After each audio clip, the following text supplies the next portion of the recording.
Nou, we hebben dan even een handeling te doen. Het volgende AFOEK en met name de directeur van AFOEK, Koen Eekman, is hier aanwezig. Het is voor de bedrijven en praatbaar Friesk. Nou, Doutzen Kroes, die hier weer eigenlijk lever hoor. Ja. Ben we heel niet voor. Maar goed, helaas. Koen en die doet even een verhaaltje over praatbaar Fries. Daarna lopen we even naar voren toe. Onze burgemeester Mara Waanders die zal er even bij ons op de deur even een sticker plakken van Praat maar Fries. En daarna lopen we bij buffet langs en dan zo zeggen beginnen we smaak te eten. Goed, Koen, aan jou het woord. Een van de activiteiten die wij doen, dat is om mensen bewust te maken. En eigenlijk hoeft dat hier heel lang naar het eerste doen, want ik heb wel vernomen, elke keer die praat je Fries, versteert je Fries.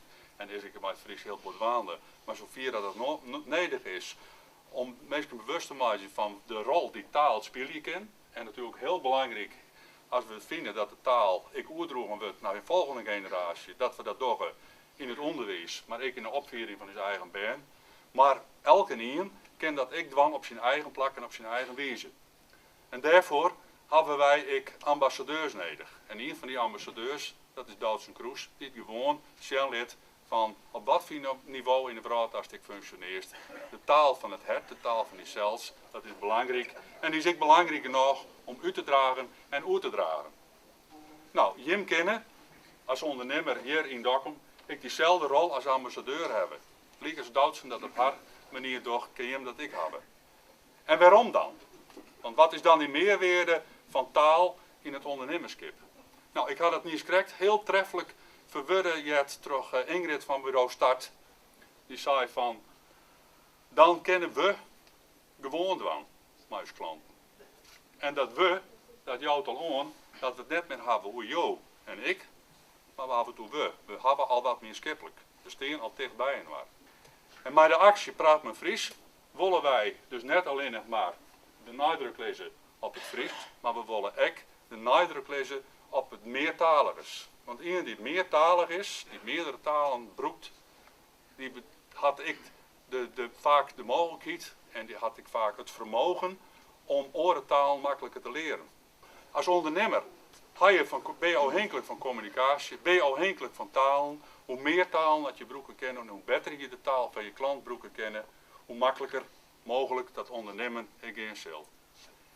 Daarmee wil ik het belang van het broeken van talen en meertaligers in het ondernemerschap graag onder je aandacht brengen. En wij doen dat ook met een middel dat we daarbij broeken. En dat middel, dat zo gauw zoiets maar nou aan burgemeester Waanders overhandigen. Dank u wel.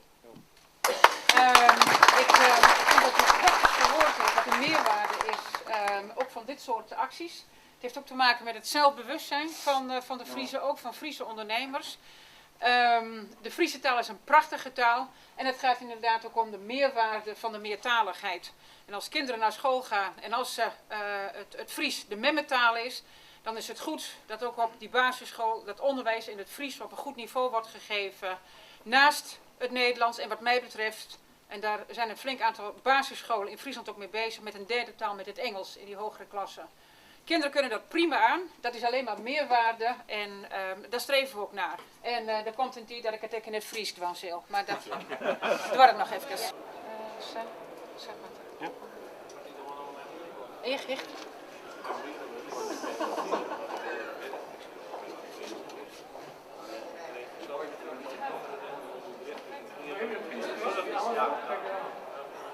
Ben je dat? Rippeltjes? Ja, valt mee. Nou, Elsenien is welkom. Ja, ik zou je hartstikke bedankt.